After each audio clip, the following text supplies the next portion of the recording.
I'll teach though how I usually teach, which is completely backwards. So I'm going to go through the end product first, about what I want to try and accomplish, and then we'll work our way back to the beginning. It makes more sense to me. So the leg locks predominantly what I use are inside heel hooks and crossbody ankle locks. I will show both, and then we'll talk about them, and then we'll go back. And eventually I want you to make up your own stuff. That's my goal, is for you to actually invent your own stuff by the end, and we'll have maybe a show and tell. So the first technique then is the crossbody ankle lock. It's my favorite leg lock.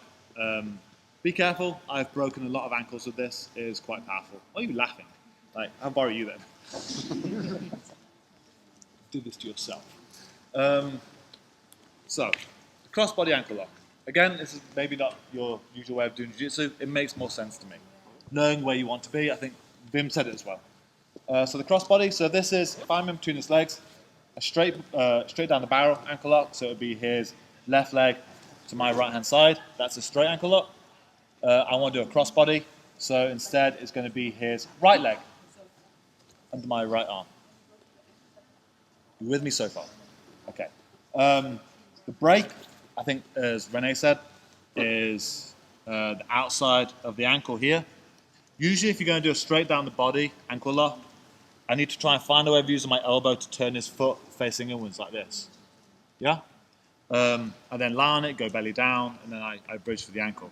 I find crossbody ankle locks way easier to find because it's all one-handed and done off your hip. Like, you don't need both hands to finish it. So paint your target. I still want to break the outside of the ankle. Nothing has changed, but the muscles I use to accomplish this are completely different. So my right arm through on his right leg. So the inner part of his ankle is against my elbow. I don't want any air in between the two. So if you're a particularly bad person, just punch through right at the beginning of it. You can go all the way in, 50-50 style. It's not my preference. I prefer to have my leg tucked underneath here, because if it doesn't work, so if they've got super flexible ankles or they don't care that it breaks, I can just go straight back to a leg drag and just come up. So I'm not locked into a system here. I've made that choice. You may have different choices. Foot on the hip, foot still on the inside here. I punch all the way through. My forearm connects to my hip bone, and my other arm's just on the floor here. I'll turn around in a minute so you can see better. I realise I am now backwards. And where I'm aiming is I want to try and put his toes in his asshole. So I know where his toes are in relation to my shoulder. I roughly know where his asshole is. I'm going to try and... It's easy to it's like, the amount of coaches I've been to, the most memorable ones I've ever come across are ones who explain things this way. Like, if you ever go to a John Danaher seminar, he's very graphic. So I know where his toes are in relation to my shoulder. I know where his butthole is. I'm going to try and put his toes in his butthole. Oh shit! Yeah. That's supposed to happen. Yeah, sometimes it happens. I want someone else, like someone who doesn't crack as no, it's just not warm yet. See my problem. Jesus Christ. Okay. This is what I mean. This is very powerful ankle lock. I didn't even put pressure on that, and I heard. God damn it, man. Is it okay? Yeah. Can I carry on? Yeah. Fuck jiu-jitsu. So I trap. I want to see like the bone here up here. That's where I don't want it too trapped into my rib cage. I'm punching all the way through. I want him to be able to see the bottom of his foot. I want to try and keep his shin roughly in the same place.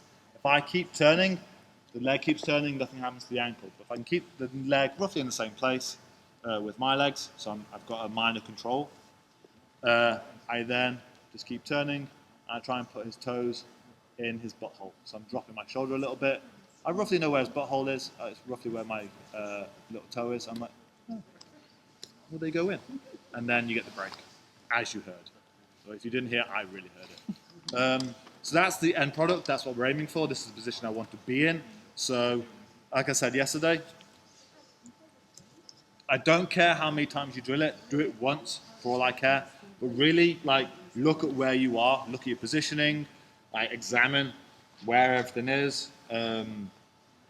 Enjoy it. Get feedback. Like, if it hurts, if it doesn't hurt. Again, it comes on quite fast. It's very powerful. It's one-handed, and there's no squeeze here. Like, it's just bang, like break. Okay. And say if your accuracy isn't great, and you don't go for the ankle, you can still make them suffer. If you go roughly where the calf stops being like muscle and becomes more ligamenty, I can still go there because of the amount of power I can put through my hip. I can still create quite a lot of pressure through their leg. I still get taps. So I might not break anything, but it hurts like a bitch. Yeah, everyone happy with that? You shouldn't be, but cool. But yeah, go feel that. Be nice. You sure you're okay? Yeah. God damn it, man, you're a freak. Okay, go enjoy it, and I'll see you in a few minutes. Off you go.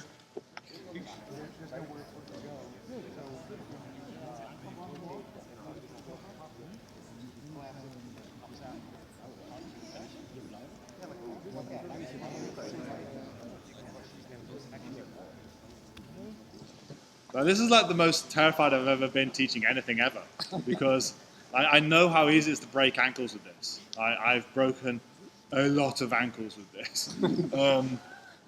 Like, I think one happened like a minute ago. You laugh. It's, like, upset me. Yeah, so I don't want to spend too long on the finishing details. Anyone who came to my class the other day, every submission can be broken into two parts. You have a finishing detail, like paint your target, understand what's been broken, and then the minor control that allows you to get that finish. So, again, what I said on the previous class yesterday, control above and below the 101. I want to break his ankle, and so I need to control the foot, I need to control his knee. Once those two things are done, the rest is just how cruel I feel. So, same with like any other joint lock, that's what I'm kind of focusing on, is I want my control to be good. Then I can play these things very safely. I can drop into the ankle lock at full speed, knowing I'm not going to break them, because I'm not adding the finishing detail. I'm just getting to the perfect control position. Does that make sense? So that's why I say, like, separate these two things out, understand what's been broken, and understand the control that allows you to get it, and then you can train leg locks at full speed without snapping ankles. The second position then that I want to look at is just like the inside Senkaku for 1-1, whatever you want to call it. Saddle. Same as what I said yesterday. What I do here is going to be different to what you do here. But the outcome is always the same. I want to rip this inner ligament here. It doesn't like it. It's not supposed to go that way. I can promise you that. I have done it to people. So again, because this is the ligament I want to rip, I want to control above and below the 101. So I want to have a good fasten on his upper thigh, and I want to have a good fasten around his heel. The motion I give, you can roll to your back and try and bridge through, but all that will happen then is I'm limited by gravity and my hips. I'm going to probably get to there. Maybe it'll break, maybe it won't. So if I can stay on my side here, I then can go this far. So imagine his leg staying where it is, his femur, and the rest of his leg coming out all the way over here. Like, that's grotesque. Like, damn. Like, if there's any sort of like terrible submissions, that's one of them. How you configure your legs is going to be very different. So again, explore with your partner, like talk to them, get feedback. Whatever allows you to focus on like latching on here. Some people like playing like a triangle grip. I don't. I find that most people I fight are quite scrawny, and I have long legs, so I can't create enough tension.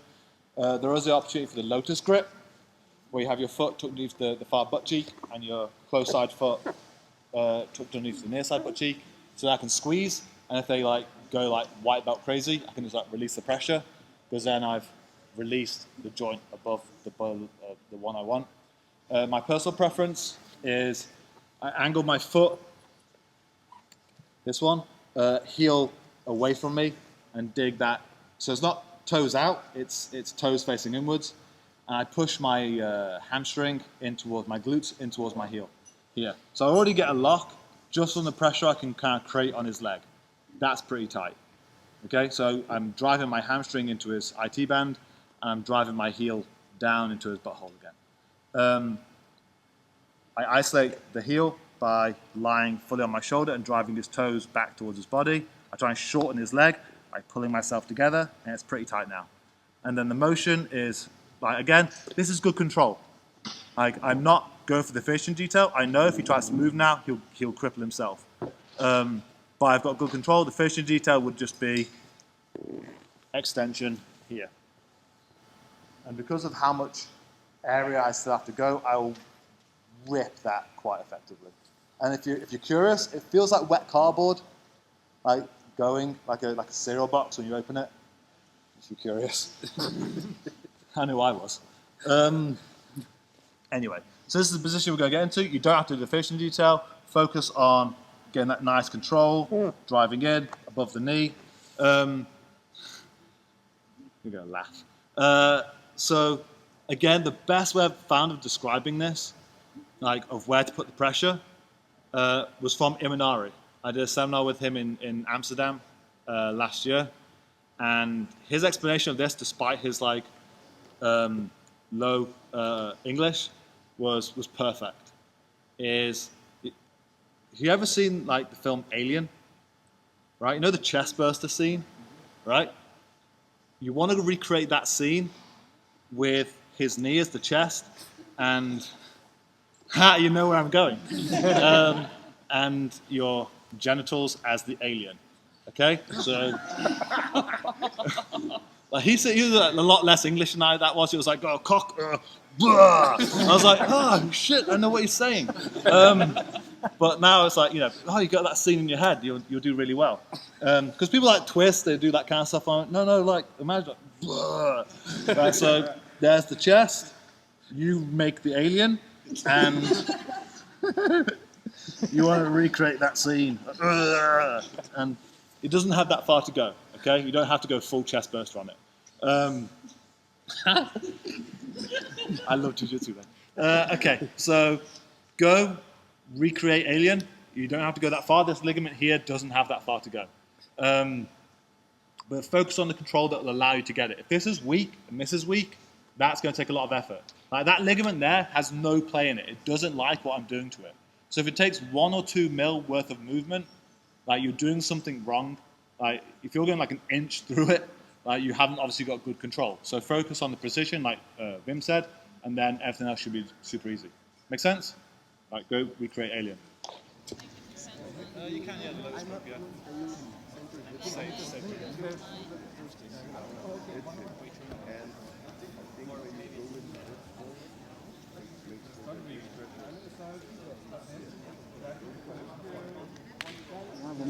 So I had the question of like, well, what if they've got really long legs or short legs? We have these problems in jiu-jitsu. That's why I said don't copy what I do.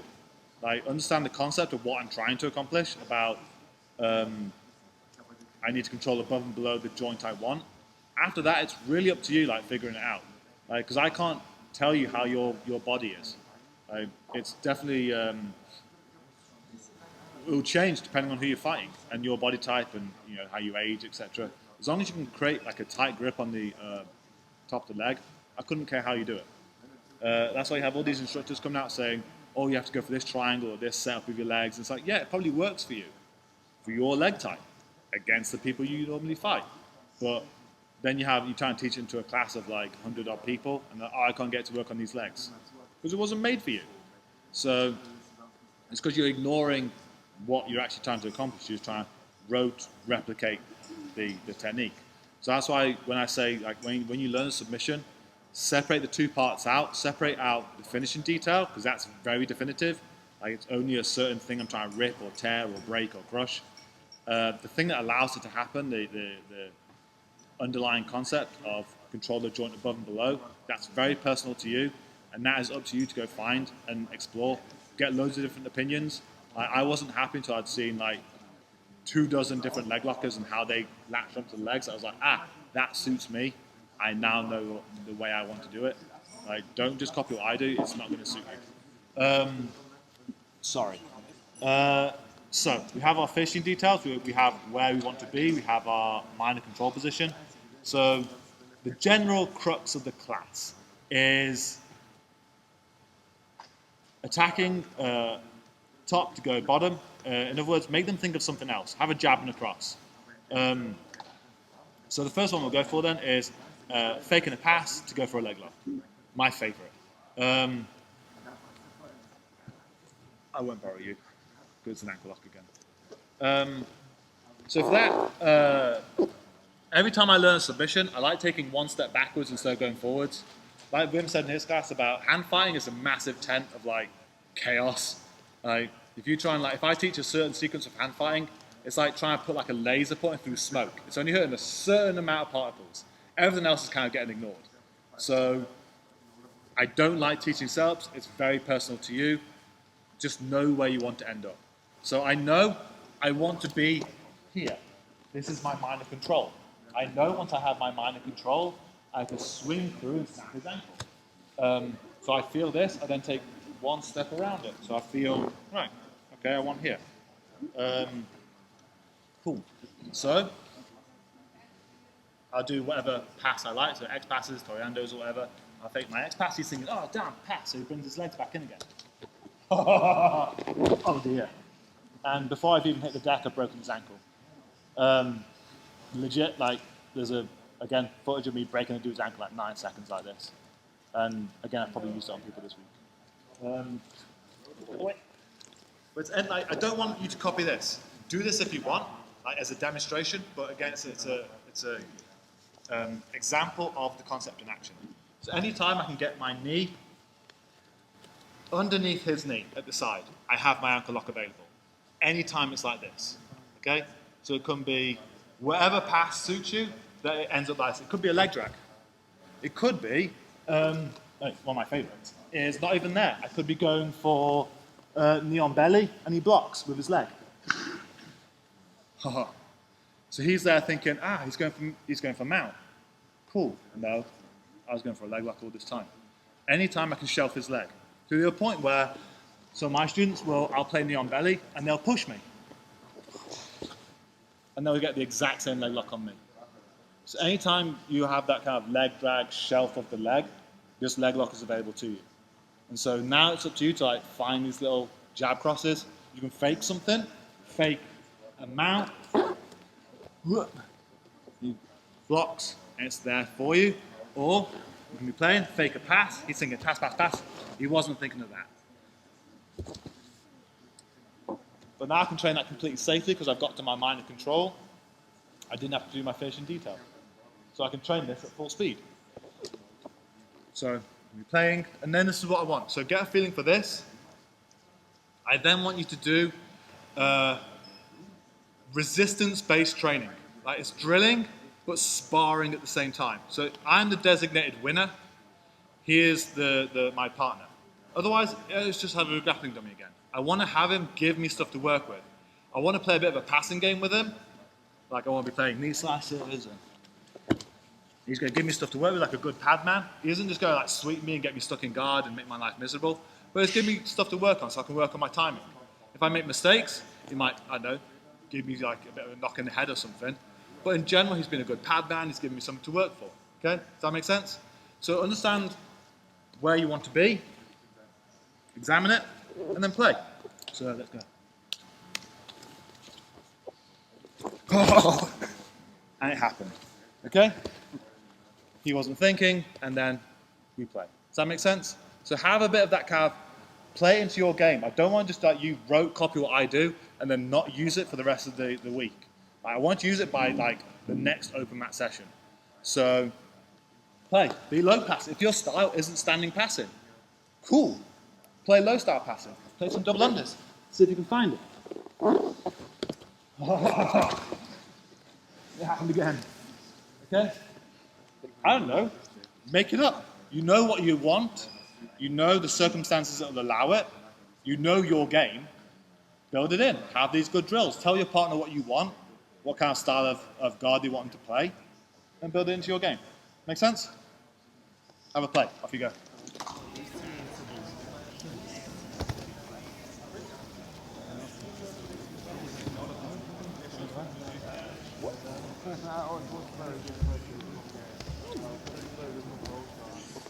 Does that make sense?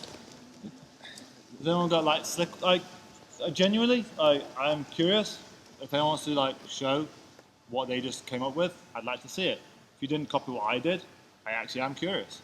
So if anyone's got a cool little entry they just did from that game, no? Oh, yeah, oh, damn it. Fine. I prefer this way of training because it opens up your jiu-jitsu completely. As in, knowing the end product, knowing where I want to be, knowing the mind and control position, and then just being inventive and curious about your jiu-jitsu will allow you to create some of the most incredible entries. So, we'll do another one. Again, these are examples. They're not... you can copy them if you want. If you don't want to copy them and you want to figure out your own, please do. Again, like this is what I have. If I'm not coaching you, if I'm not talking, your partner is your coach, and they're not a grappling dummy. Otherwise, we might as well just be back in COVID lockdown training with like gis filled with pillows. I don't know what you guys did. I had humans. So looking at the inside heel hook then.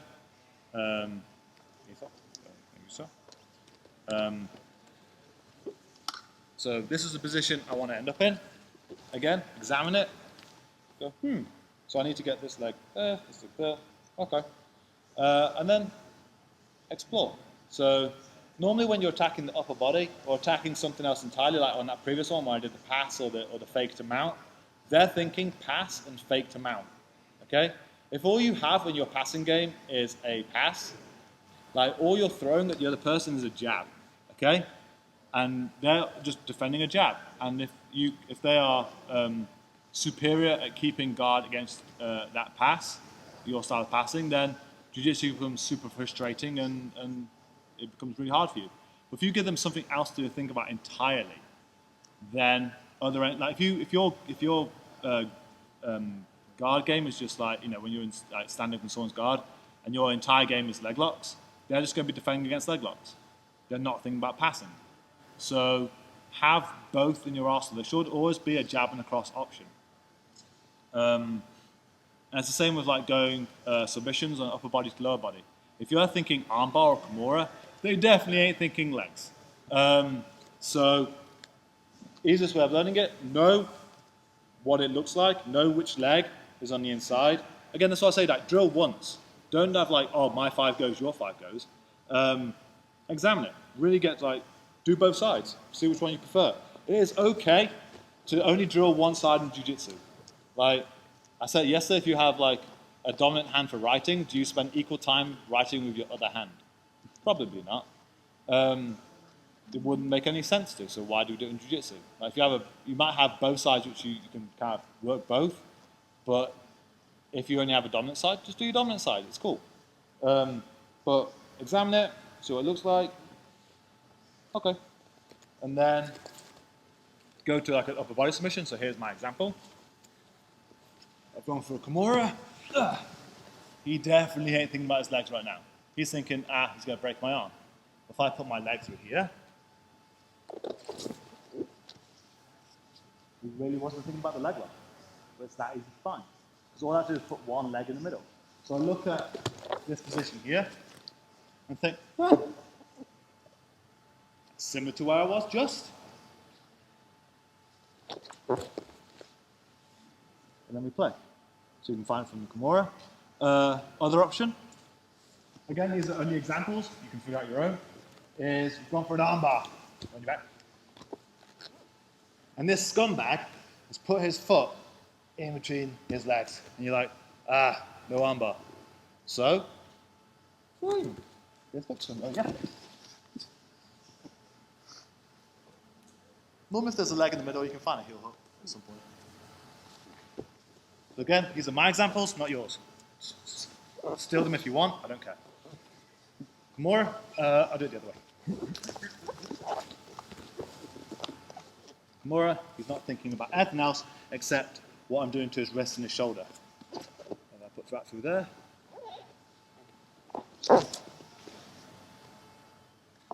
land in the same position. If I go for the armbar, a bit more complicated. And he pushes my leg through. If I can put it through on my own accord, he may think I'm just like an idiot when it comes to armbars. That's fine. Jump. And we're here. Make sense? Be super inventive. Like, honestly, like, this is going to be like a goddamn quiz when we come back on the next one. Like, be nuts with this. I want to see what people come up with. Like, if you can do stuff upside down, like, cool. Like, toe. And you side. You've got my. So if you can like do kimuras from here, open them up, and then go for leg locks as well, that'd be amazing. Like, whatever you can figure out, I am interested in watching. Yeah? Cool. It's going to be an exam. I don't think you've actually had an exam here since you arrived. There will be in the next one. So, 5 minutes, upper body submission, any submission. Like, screw it. Guillotines. Go for a guillotine, then put your leg in. Make him think of other things. Honestly, like, inventiveness is what makes jiu-jitsu great. So if you just limit by copying someone else, you're going to have really stale jiu-jitsu. Like, be super curious. Like, whatever you need to do, whatever you think looks cool, that'll allow you to figure out stuff. I don't care. Like, if it looks silly, better. So go figure it out. I want to see what you come up with. Like, another one. I play these games a lot. Oh, platter. Oh, okay, God.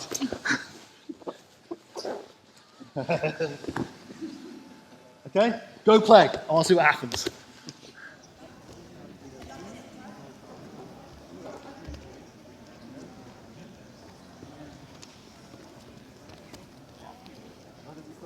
So it seems messy, it seems odd, it seems like a weird way of training.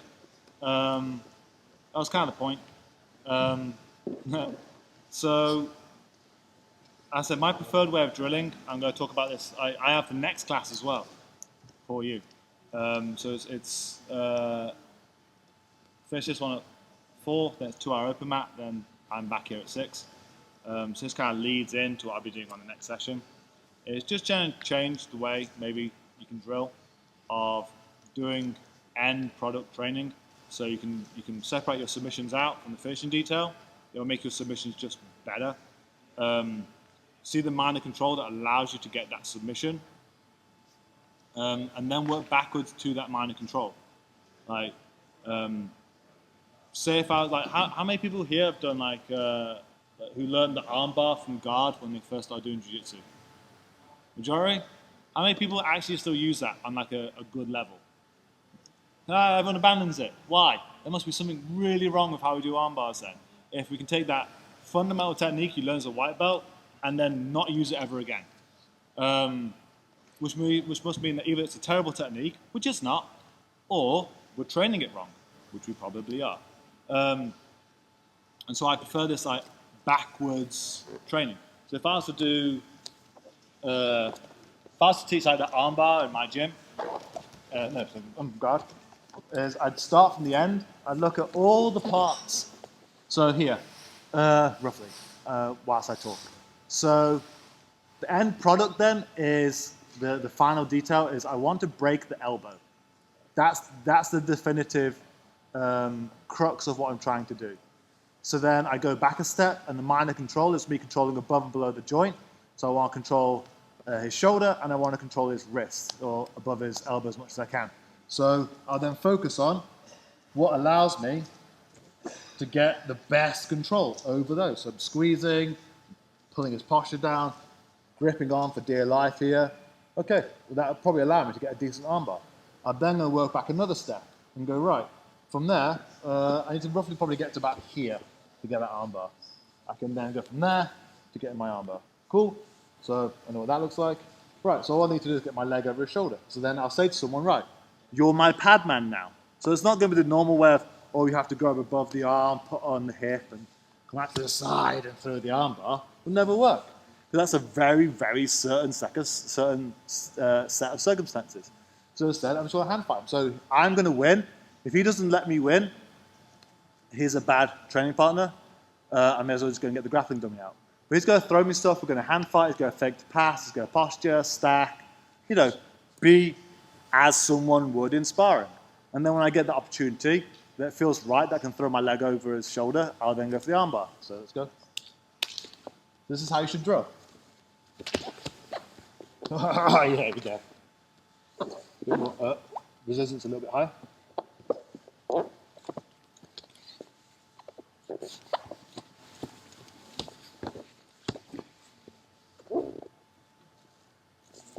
That makes sense? So I'm building back up into my drills, but I'm going backwards through my drills. And so training this way, looking at the finishing detail, knowing what I want to break, so if I get to the end, I'm not lost in like what actually is supposed to happen, because actually figuring out what breaks, rips, tears, crushes, whatever, is quite interesting. Examine the mind of control. Like most people here have done heel hooks before, but I've already had questions like, well, where are you supposed to like break then? How don't you know? Like you do heel hooks. Like you just hold the technique and they tap. Like you're not actually exploring, because then you're going to get to the point where you're in a competition against some maniac who doesn't care about their joints, and you're like, oh, I've got a heel hook, and then they're like, I don't know, and you're like, I don't know what to do now, because I never actually found out what I was supposed to destroy. And then they escape, and you lose, and you go home, and you say you learned a lot. So, yeah, paint your target, paint and understand what you're actually trying to destroy. Apply the concept, which is very personal to you, on controlling above and below the one you want, certain to your body type and their body type. It's very dynamic.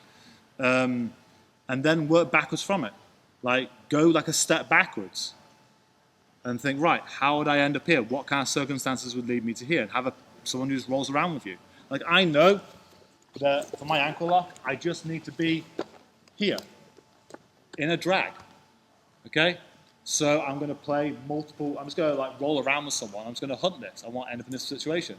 And it's amazing how many times you'll find this. And then all of a sudden you do it in rolling, you pull these things out of the bag and like, damn, I didn't even see that one coming. Yeah, I know, because I knew where I wanted to be. You gave me that circumstance, and so I went for it. So it's an odd way of doing it, and like I say, like you can look at those arm bars, look at those kimuras, guillotines, and just think, wonder what would happen if I did this. And it's amazing how much that will come up in your jiu-jitsu. And usually, if you are attacking something else, like jab cross, if you're faking a pass, if you're faking up a body submission, if you're faking a sweep, they're not thinking about your next plan, right? Which normally is their legs. Does that make sense? So, yeah, I did say there was an exam. What cool stuff did people come up with? Sorry? I want to see what people came up with. What did you do in the previous drill? Yes, sir. I don't care if it's sloppy. Most of jiu-jitsu is. Let me have a look. I want to see. You can do it there.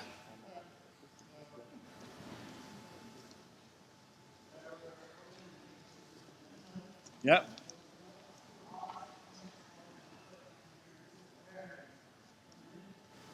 Oh, damn. I didn't even think of that. I might steal that. Again, this is like a crucial thing I do in my gym with all my students. There has to be a moment where this happens. Like, I'm not just talking to you. I am only the person who right now knows a bit more about jiu-jitsu. But I don't know everything. If you give me back ideas, I'm like, oh, damn. Yeah, cool. I'll probably use that later. You're probably going to suffer that one. Yeah, so please, like, if you have any of these things, like, it's a weird thing to do, to be on this end of the divide and then talk back at me your ideas. But that has to happen. Like, it's a group learning activity. So I know it's weird, like you guys now coaching back to me, but please, like, your ideas, that was awesome. Like, cool. What else have people come up with? Nothing. Nothing. We did that entire drill, and no one came up with anything cool. I highly doubt it. I don't care if it looks stupid. Yes. The black belt.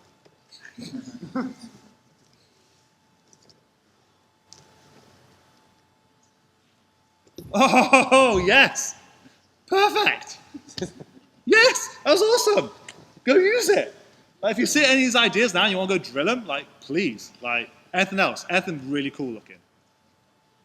Nothing. So I have to come up with more stuff then. Yeah, like, did anyone do K-guard with Michael? K-guard's awesome for a lot of, like, closed guard submissions, like arm bars on platters, triangles, because then all you have to do is, like, bail your leg down in between there so you get him in a leg lock. I think actually that's why I originally saw K-guard. I think it was in Jackson's MMA no-gi book about 11 years ago. He did it from like a failed armbar. So that was like my first instance into K-guard. I don't know if it was even called K-guard. Again, end product training. Leg lock time. Go play. Like, explore. Then I'm going to drill you again. 3 minutes, come up with something cool. I want more people to like show me stuff. I'm genuinely happy that already that people have given me stuff. Go figure out something cool. Off you go. I'm gonna steal that. No, but my arm was Where am I? weird. Now, liars, I know you have some cool stuff because I walked around and I watched it. Like, so don't you say to me, "Oh, you didn't do anything, just Chris." Like, no, you did. Like, don't lie to me. I saw some cool stuff. I was like, "Oh, damn, I like that." So, go on then. What's new? Let me have a look. Yeah, I don't care. Like, let me have a watch. I have to do it on the wrong side because my good knee is. I'm here and I force him to go. Turtle, I go in, I go, and I have. This is not complete. I have to catch this. That's fine by me. Inside. Jiu-jitsu's messy. I like it. Yeah, like more trapping it almost. Yeah. Good, yeah, I use it. I did preach. Anything else? Triangle. Go for it.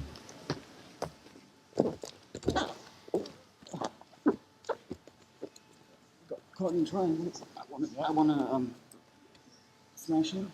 Yeah. Slam him. Oh, damn. Oh, that was on video. That's cool. Yeah. Awesome. Like, this is like what I mean. Like, I've done like 3 or 4 examples, and you guys come up with like way better stuff. I feel stupid. But yeah, like obviously this is me doing my best for Dennis on behalf of him. I have a few of my own, but they're mine. You can have them if you want, you can steal them, but I'd rather give you the tools to then go away and like make your own jiu-jitsu better. I mean, this sport attracts, like I've been to 8 years of camps now. I've met thousands of people doing these things. And jiu-jitsu attracts intelligent people. And everyone, I've not talked to a single dumbass yet, oddly. Oh shit, I forgot you were here. Scratch that then, I lied. So to limit your intelligence and your inventiveness and have you very dogmatically approach jiu-jitsu will only limit us. So I'd rather it be a case of give you the tools, give you like an understanding of how I play, like end product and then hunting out of weird places. And it's a fun sport. Like if we take it too seriously, we're going to get stuck and we'll never get far with it. So thank you for your time. I hope that was fun. It looks fun from my part. You guys look like you're having fun. If you've got any cool stuff that happens between now and the end of the week, like come find me and show me because I love seeing mad stuff. Like, yeah, thank you for your time and I really enjoyed that. Thank you.